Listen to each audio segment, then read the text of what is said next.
나이가 예를 들어서 1흔이에요. 근데 핸드스탠드가 돼요. 그러면 재활요가 수업 혹은 실버 요가 수업이 성립될 수 있을까요? 누군가는 방금 제가 마지막 세 번째 보여드린 동작을 재활 동작이라고 말하기도 해요. 이런 동작을 만들어낼 때 따라서 쉬운 동작으로 구분할 수 있어야 되고 어려운 동작으로도 구분할 수 있어야 된다는 거예요. 잡아주실 때는 반드시 저를 잡아주셔야 돼요. 이해되시죠? 다시 내려가. 자, 원장님이 우리 이번에 연령층이 좀 높은 분들이 많이 오셨는데 실버 요가 한번 만들어보자 라는 제안을 했습니다. 그래서 실버 요가 클래스를 열었어요. 그러면 실버 요가 클래스의 기준은 뭐가 되면 좋을까요? 나이. 항상 제일 많이 나오는 키워드가 나이죠. 나이가 예를 들어서 1흔이에요. 근데 핸드스탠드가 돼요. 막 날아다녀요.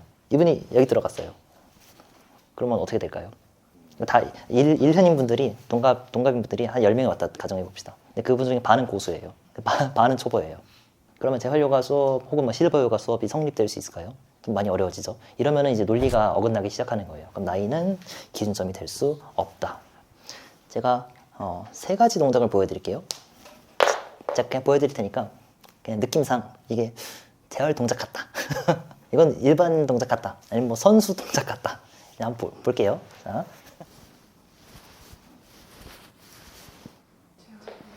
묶어봐도 재활 동작 같죠? 근데 왜 재활 동작인지 몰라요. 그냥 느낌 보니까 대충 재활 같다 싶은 거예요. 자, 두 번째. 자, 이건 무슨 동작 같습니까? 뭔가 그래도 슬슬 의심이 가긴 하지만 뭔가 좀 재활 동작 같죠? 이건 무슨 동작 같습니까?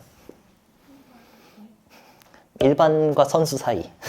약간 되게 어려운 운동을 하는 그런 사람들이 많이 할 것 같은 동작이죠. 근데 그런 느낌이 듭니다. 여러분 말이 다 맞아요. 맞는데 왜 맞는지만 알면 돼요. 방금 첫 번째 동작을 했을 때에는 제가 등 대고 누워서 했잖아요. 이때 이 지면에 닿는 접지되는 관절이 무엇이었습니까? 척추. 척추는 몸 중심부에서 가까울까요? 아니면 멀어질까요? 되게 가깝죠. 완전 가장 센터에 있잖아요. 그래서 이 동작은 재활이 될 수 있는 거예요. 이미 몸통에 힘이 많이 들어가는 상황에서 사지는 아주 가볍게 움직입니다. 누군가는 방금 제가 마지막 세 번째 보여드린 동작을 재활 동작이라고 말하기도 해요. 왜냐면 선수용 재활 동작이거든요. 이게. 그래서 먼저 기준점을 이해하고 가면은 정말 간단하다. 이런 동작을 만들어낼 때 접지면에 따라서 쉬운 동작으로 구분할 수 있어야 되고 어려운 동작으로도 구분할 수 있어야 된다는 거예요. 그럼 다시 우리가 시청했던 축제 영상을 잘 되짚어 보면은 똑같은 수리아 나마스카르 A인데 지면에 닿는 부위가 발바닥이 아니고 무릎이었어요. 그러면 훨씬 더 쉬워진다는 거예요. 구조가 쭈루루루 다 똑같은데 그중에서 난이도를 다 그냥 낮춰놓은 거예요. 이런 식으로 동작의 난이도를. 제가 왜 이런 식으로 그냥 동일한 구조에서 난이도를 낮춰놨냐면요. 내가 실제로 만약에 실버 요가를 완전 전담해서 수업을 할 때 70대에 10명이 왔는데 다 초보자로 시작했는데 어떤 사람이 알고 보니 운동 천재였던 거예요. 70대 자기 재능을 깨달았어. 그래서 갑자기 막 올라가요. 그럼 계속 이거 하는 게 너무 재미없지 않을까요? 그래서 동일한 동작인데 일반 요가 동작인데 난이도를 낮춰가지고 실버 요가를 만들어 놓은 거예요. 그럼 만약에 수업을 하다가 누군가 여기서 두각을 드러내요. 그럼 일반 동작으로 올려버려요. 근데 누군가가 갑자기 어디가 아프대요. 그러면 재활 동작으로 낮춰버려요. 이런 식으로 아주 유연한 구조를 가지고 있다. 그렇게 아이디어를 짜놨어요. 그래서 이런 아이디어가 되게 중요한 것 같아요. 아이디어. 여러분들이 수업을 짜실 때 제일 중요한 건 많이 만들어내는 것보다 뭐 핵심적인 포인트를 딱 짚어가지고 창의력을 많이 도입하는 게 훨씬 더 좋은 수업, 그리고 학생들이 더 많은 만족감을 줍니다. 창의력은 그냥 나오는 건 아니고요. 이런 중요한 개념 속에서 나오게 됩니다. 이 구조를 그냥 그대로 도입을 하셔도 되고 아니면 원래 수업을 하시는 분들이 분명히 계시거든요. 그런 분들은 내가 하던 수업에 이런 아이디어를 도입을 해보세요. 그럼 되게 좋은 결과를 얻지 않을까라고 생각을 합니다. 핸즈업 한번 해보시겠어요? 제가 일반적인 입문 요가 지도자 과정에서는요. 지금 이렇게 밀어내는 힘이 있잖아요. 그래서 반대 방향으로 밀어내세요. 내적인 힘을 좀 더 발생시키는 이런 행동을 많이 하는데 지금은 재활 실버 요가죠. 그래서 그냥 몸을 다 만들어주기만 해도 이 사람의 운동 효과가 있다라고 가정하고 들어가는 겁니다. 인헤일 핸즈업 하면은 팔을 잡아줘야 돼요. 왜? 팔이 주동 관절이니까. 잡아주실 때는 반드시 주동 관절을 잡아주셔야 돼요. 이해되시죠? 다시 내려볼게요. 인헤일 핸즈업, 팔을 잡아주시고 엑세일 내려가서 바닥 터치할 때는 일단 먼저 첫 번째로 팔이 움직이고 그 다음 척추가 움직이잖아요. 그래서 주동 관절이 척추로 넘어가게 됩니다. 그럼 당연히 등 쪽을 잡아줘야 되는 거예요. 인헤일 핸즈업, 몸통, 그 다음에 팔. 주동관절이 수시로 바뀌거든요. 그래서 그걸 잘 기억하시면 돼요. 학생이 이 사실을 알까요? 모를까요? 내가 주동관절을 아주 정교하게 잡아주고 있어. 모르죠. 하지만 이것은 우리의 의무이다. 우리 전문가니까 당연히 해줘야 되는 거예요. 의사가 진료받으러 사람이 일반인이라고 해서 그냥 아무 말이나 막 다 합니까? 했다가 의무를 지키잖아요. 우리도 전문 직종에서 이 해야 될 그런 것들은 다 해야 된다는 거죠. 눈으로 앞을 보고 있잖아요. 그쪽으로 움직이는 걸 플렉션이라는 겁니다. 그 반대로 움직이면 익스텐션이라 부르는 거예요. 신체 중심선에서 중심선 반대쪽으로 움직이면 어브덕션이라 부르는 거예요. 외전. 중심선 쪽으로 가면은 내전이 되는 거예요. 인헤일 업, 굴곡이죠? 그러면 앞으로 쭉 보내는 거죠. 이때 굴곡할 수 있는 각도가 대략 해부학적으로 120도. 엑세일 하나, 외전 40도. 둘, 외전 40도.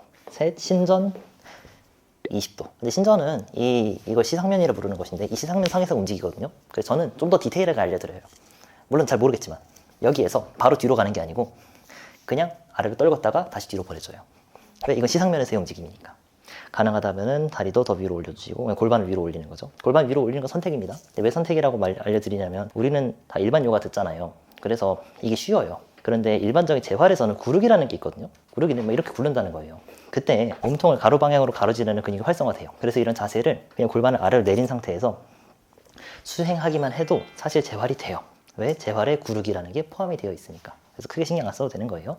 근데 제가 여러 번 하는 거 봤거든요. 별로 자극이 없을 것 같아요. 이게 안 늘어나는 사람이 있어요. 근데 저는 이 자세를 하잖아요. 저는 이 정도만 해도 이상근이 최대로 늘어나요. 그래서 사람의 뼈 구조에 따라서 특정 동작을 했을 때 너무 과도하게 근육이 많이 늘어나는 사람이 있거든요. 그 개인차가 엄청 크니까 무조건 이 동작을 여기까지 오셔야 됩니다라는 말은 사실 성립하지 않는 겁니다.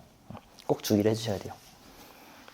이건 극하근 타깃인데 마찬가지 팔꿈치가 너무 아래로 내려가게 되면 광배근이 수축합니다. 지금 이 옷이 움직이는 거 보이셨나요? 네, 이게 광배근이에요.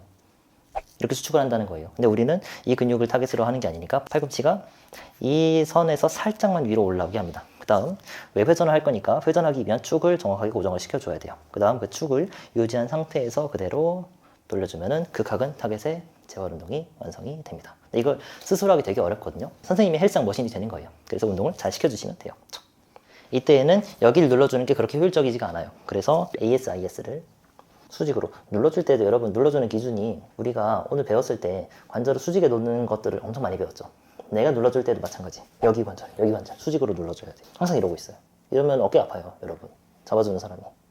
장력과 압박력은 몸에서 되게 중요한데 근육이 서로 협응하는데 장력으로 협응할 때가 있고 압박력으로 협응할 때가 있어요. 그래서 서로 다른 안정성을 냅니다. 제가 수건 여기 부위 잡았죠. 그 다음에 다시 무릎 접어주시고 정관뼈 2분의 1 지점 잡았죠. 그리고 양쪽으로 누르는 압박력을 발생시켜서 상대방의 몸을 공중에 안정적으로 띄웠습니다. 이게 압박력의 기능입니다.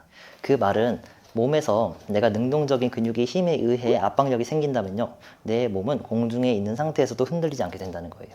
지금 제가 팔을 공중에 띄워놓고 있죠. 이때 어깨가 아프지 않는 이유는 어깨에 압박력이 생겼기 때문이에요. 근데 장력으로 이 힘이 만들어지지는 않아요. 그럼 여러분이 움직임, 요가 수련을 할 때 뭔가 이상한 게 못할 때가 있잖아요. 못하는 종류가 정해져 있다는 거예요. 장력이 부족해서 자빠질 수도 있고요. 압박력이 부족해서 자빠질 수도 있어요. 되게 사람마다 되게 명확한 패턴이 보여요. 제 눈에는 보이니까 그냥 막 잡아주고 되네요 이렇게 되는 건데 여러분도 그런 능력을 선생님이 될 거라면 기르셔야 됩니다.